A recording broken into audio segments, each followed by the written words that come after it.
Happy New Year! Selamat sore anak-anak komunitas Yedija. Semoga semuanya dalam keadaan baik dan sehat ya. Selamat tahun baru. Apa kabar kalian semua? Yuk kita mau mulai ibadah kita sore hari ini.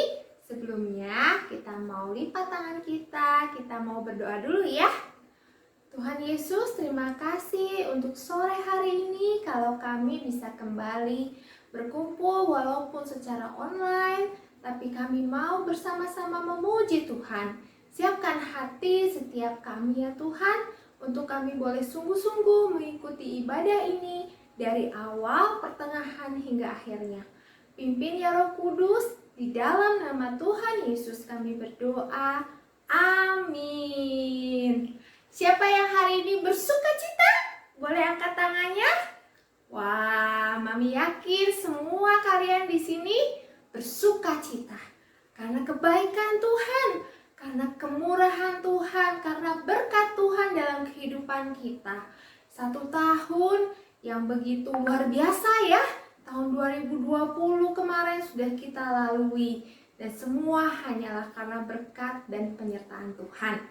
Karena itu, yuk kita mau bersuka cita menyambut tahun yang baru ini. Kita mau nyanyikan lagu Kasih Sukacita.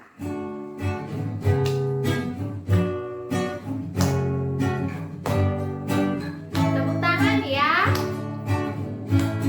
Kasih sukacita, damai sejahtera, kesabaran kemurahan, kebaikan, kesetiaan, kelemah lembutan, penguasaan diri. Kasih sukacita, kasih sukacita, damai sejahtera, kesabaran kemurahan, kebaikan, kesetiaan, kelemah lembutan, penguasaan diri. Inilah buah Roh Kudus. Inilah buah Roh Kudus mengalir dalam hidupku. Ku mau hidup dipimpin Roh Kudus setiap hari. Dari awal. Kasih sukacita, damai sejahtera, kesabaran kemurahan, kebaikan, kesetiaan, kelemah lembutan, penguasaan diri. Kasih sukacita, kasih sukacita, damai sejahtera, kesabaran kemurahan, kebaikan, kesetiaan, kelemah lembutan, penguasaan diri. Inilah buah Roh Kudus. Inilah buah Roh Kudus mengalir dalam hidupku. Ku mau hidup dipimpin Roh Kudus setiap hari. Ku mau hidup dipimpin Roh Kudus setiap hari. Siapa yang di sini mau hidupnya dipimpin oleh Roh Kudus? Semua mau ya? Biarlah hidup kita di hari-hari ke depan, di tahun yang baru ini senantiasa hidup dipimpin oleh Roh Kudus. Kita mau menyanyi lebih semangat lagi ya. Kita mau nyanyikan lagu Oh Sukacitaku. Kita gerakkan badan kita ya.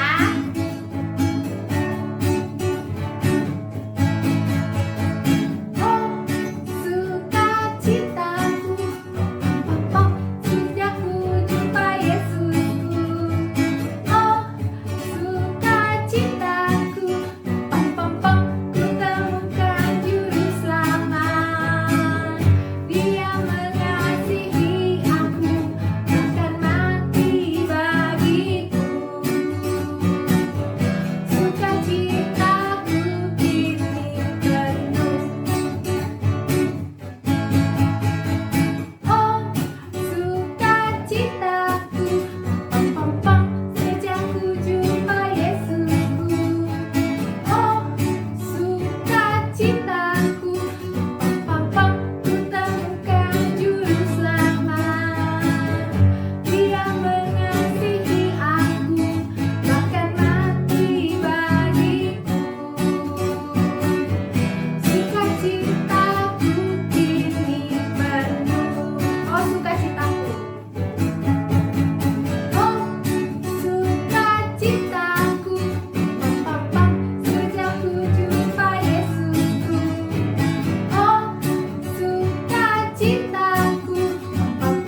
di sini domba-dombanya Tuhan.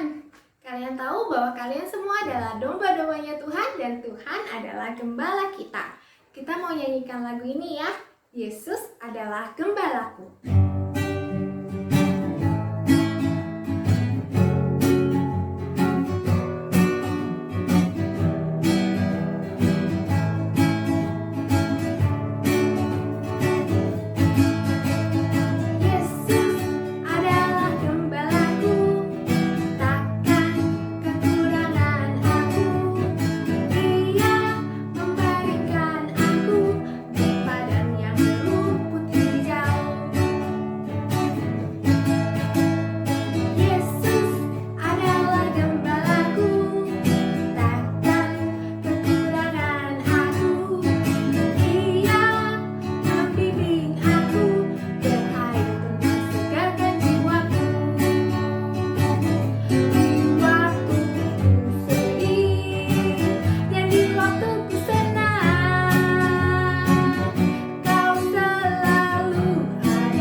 Sebentar lagi kita mau mendengarkan firman Tuhan. Karena itu siapkan hati kita ya. Kita mau angkat satu pujian ini.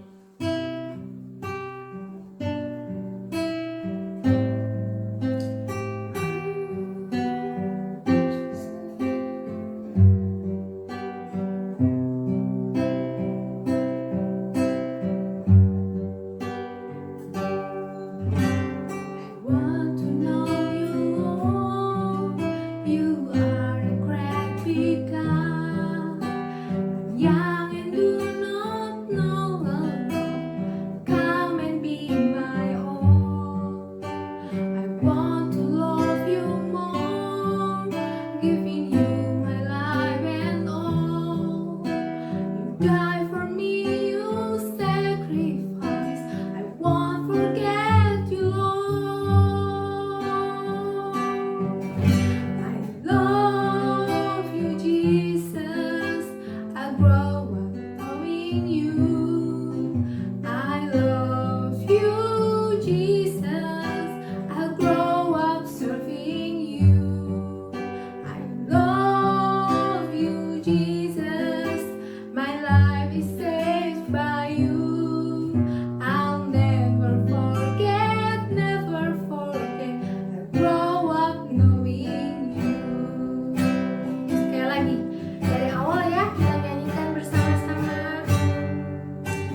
Tuhan Yesus, terima kasih Tuhan, Engkaulah Allah dalam hidup kami.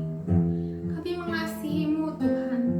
Kami mau menjadi anak-anak yang taat dan dengar-dengaran kepadamu Tuhan.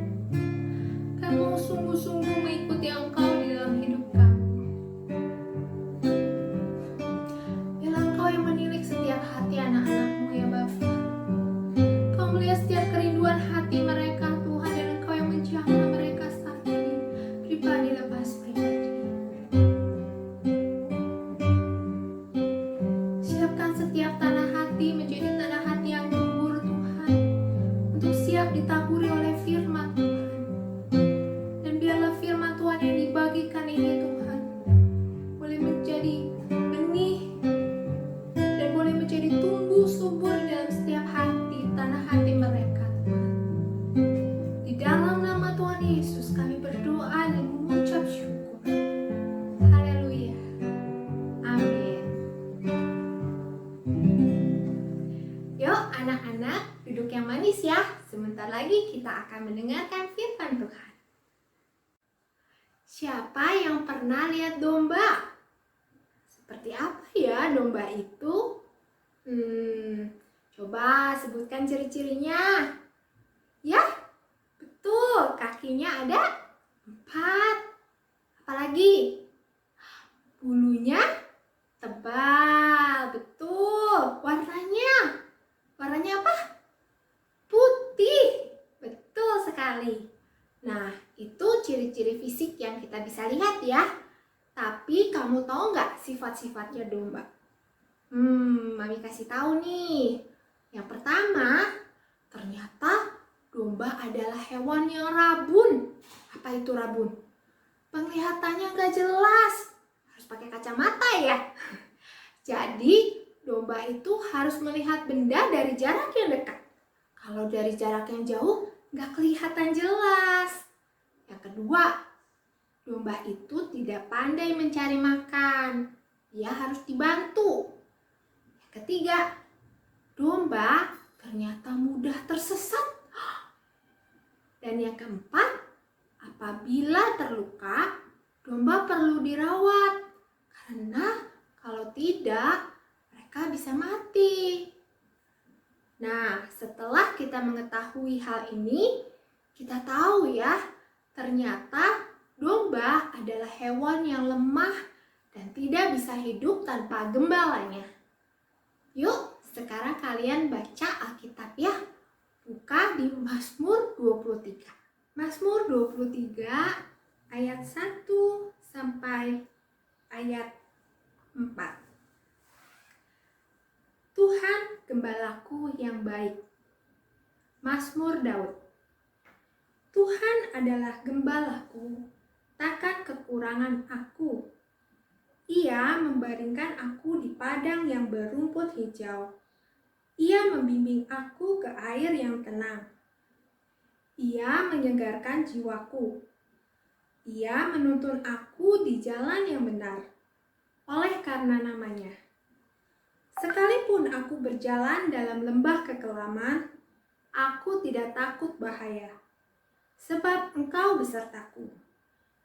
Gadamu dan tongkatmu, itulah yang menghibur aku. Nah, Mazmur 23 ini ditulis oleh Daud. Kalian tahu ya, sebelum menjadi seorang raja, Daud dulunya adalah seorang penggembala domba. Jadi dia pasti tahu betul bagaimana hubungan Tuhan dengan anak-anaknya. Diibaratkan seperti gembala dengan domba-dombanya. Apa itu tugas seorang gembala domba? Tugas gembala adalah menjaga kawanan domba dalam mencari sumber air dan makanan. Dalam perjalanannya tentunya tidak mudah. Seringkali ada binatang buas seperti serigala ataupun singa yang mengintai dan mencoba menerkam domba-dombanya. Dan gembala harus siap melindungi domba-dombanya tersebut. Kita sebagai manusia adalah manusia yang lemah di hadapan Tuhan. Oleh karena itu, kita perlu selalu mengandalkan Tuhan dalam hidup ini. Tapi kita tidak perlu khawatir, apabila kita senantiasa hidup dekat dengan Tuhan, maka Tuhan akan memelihara hidup kita. Mazmur 23 ayat 1 dan 2 mengatakan, Tuhan adalah gembalaku, takkan kekurangan aku. Ia memberikan aku di padang yang berumput hijau, Ia membimbing aku ke air yang tenang. Dari ayat ini kita belajar bahwa hanya di dalam Tuhan saja kita mendapat kepuasan sejati. Apa yang seringkali menjadi kepuasan kalian? Apakah ketika kalian punya uang yang banyak? Atau bisa makan yang enak-enak? Atau bisa main game tanpa dibatasi waktu? Apakah itu semua? Atau bisa nonton sampai malam? Anak-anak, semuanya itu adalah kepuasan yang sifatnya sementara. Tapi apa yang menjadi kepuasan Daud? Yang menjadi kepuasan Daud adalah ketika ia bersama-sama dengan gembalanya, yaitu Tuhan, yang akan menuntunnya di dalam kebenaran. Lalu, bagaimana caranya kita bisa hidup di dalam kebenaran Tuhan? Apakah kita bisa mengandalkan diri kita sendiri? Tentu tidak. Di ayat ketiga, Daud berkata, Tuhanlah yang menuntun aku di jalan yang benar, oleh karena namanya. Tuhan berkarya lewat Roh Kudus-Nya supaya kita bisa hidup di dalam kebenaran. Contohnya, ketika kita mau main game terus nih, Roh Kudus ingatkan, ayo nurut sama mama. Stop dulu main gamenya ya, sekarang belajar dulu. Oh iya, lalu kalian akan nurut dengan suara Roh Kudus. Atau ketika kita mau berbohong, Roh Kudus ingatkan, ayo gak boleh bohong, berani berkata jujur. Nah, kepuasan yang sejati itu akan datang apabila kita hidup sesuai dengan rancangan Tuhan dalam hidup kita dan berjalan di dalam kebenaran Tuhan. Mazmur 23 ayat yang keempat berkata, sekalipun aku berjalan dalam lembah kekelaman, aku tidak takut bahaya, sebab Engkau besertaku. Gadamu dan tongkatmu, itulah yang menghibur aku. Di Mazmur Daud ini, Daud menggambarkan bayang-bayang maut sebagai suatu lembah kekelaman. Berjalan di lembah, di antara dua bukit yang tinggi, ketika sinar matahari tidak bisa masuk ke lembah itu, gelap sekali. Disinilah para perampok sudah siap menunggu, dan disinilah para binatang-binatang liar menunggu untuk mencangkram mangsa-mangsanya. Dan sebagai seorang gembala tidak jarang harus membawa domba-domba melewati lembah ini. Di tahun yang baru ini, semua masih serba tidak pasti. Selama tahun 2020 kemarin, rasanya kita baru saja melewati lembah kekelaman. Pandemi membuat segala sesuatunya berantakan. Perekonomian hancur, anak-anak juga nggak bisa pergi sekolah. Mungkin juga ada orang tua yang kena PHK atau bahkan ada yang menjadi korban dari virus corona. Puji Tuhan, kita bisa melewati tahun 2020 kemarin dan masih bisa berada dalam keadaan baik saat ini. Semua adalah penyertaan Tuhan. Tetapi kapan lembah kekelaman ini berakhir? Apakah di tahun ini? Tidak ada yang tahu. Vaksin saat ini menjadi harapan dunia akan pemulihan segalanya. Tapi apakah semua masalah akan selesai setelah vaksinnya ditemukan? Juga belum tentu. Mari kita tidak berharap atau jangan berharap kepada hal selain daripada Tuhan saja. Dunia mencari keamanan, mencari ketenangan, tetapi dunia tidak memiliki itu. Semuanya sementara dan tidak ada yang pasti. Mendekatlah kepada gembala kita, yaitu Tuhan Yesus. Karena hanya di dalam Dia saja kita dapat menemukan damai yang sejati. Mazmur 23 ini mengingatkan lagi kepada kita bahwa kita memiliki Tuhan yang akan selalu beserta dengan kita. Tuhan tidak berjanji untuk menghilangkan bahaya itu. Tuhan tidak berjanji untuk menghilangkan lembah kekelaman itu. Tetapi janji Tuhan kepada Daud adalah Ia akan beserta dengan Daud, akan menuntun dia melewati lembah kekelaman itu. Perasaan aman ini datang bukan karena bahayanya dihilangkan. Rasa aman ini datang karena kita tahu kita tidak sendirian dan kita memiliki gembala yang baik yang tidak akan meninggalkan domba-dombanya. Tuhan Allah berjanji untuk beserta kita. Kata Immanuel, Tuhan beserta kita, adalah janji nyata Tuhan bahwa di setiap kehidupan anak-anaknya kita bisa tahu bahwa Tuhan itu ada. Mari anak-anak, kita songsong tahun baru ini dengan berjalan bersama dengan Tuhan. Jangan lepaskan tangan Tuhan ya. Seperti anak kecil yang berjalan melewati lorong yang gelap, kalian akan merasa aman kalau kalian melewatinya bergandeng tangan dengan orang tua kalian. Pegang tangan Tuhan dan berjalanlah bersama Tuhan melewati tahun ini. Tuhan Yesus memberkati. Ayat hafalannya ada di Mazmur 23 ayat 1.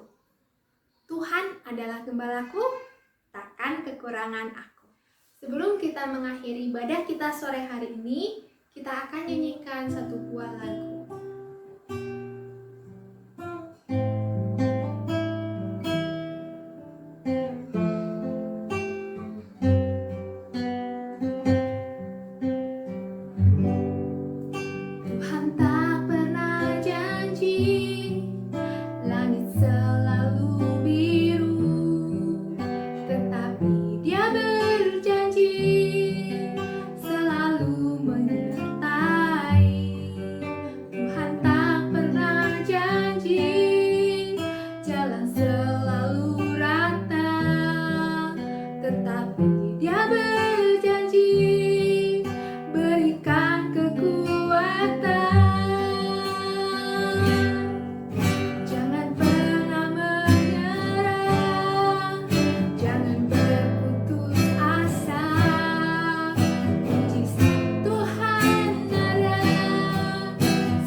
Berikan mereka keteguhan hati, berikan mereka iman dan percaya kepadamu yang penuh, kepercayaan yang bulat kepadamu bahwa Engkau Allah, Gembala kami yang baik. Engkau Allah yang selalu menjaga kami, Engkau Allah yang selalu melindungi kami, Engkau Allah yang selalu menolong kami Tuhan, dan Engkau Allah yang tidak akan meninggalkan kami sendiri. Terima kasih Tuhan, kami terima berkat-Mu, kami mau terima penyertaan-Mu Tuhan, untuk hari-hari kami di tahun yang baru ini. Kami serahkan ke dalam tangan-Mu Tuhan. Kami percaya Tuhan, hari esok yang lebih baik, hari esok yang penuh harapan ada ketika kami percaya kepada-Mu saja Tuhan. Di dalam nama Tuhan Yesus Kristus, kami sudah berdoa dan mengucap syukur. Haleluya. Amin.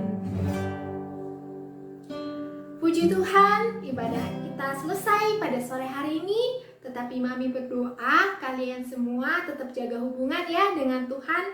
Rajin baca Alkitab setiap hari dan juga selalu berdoa. Tuhan Yesus memberkati.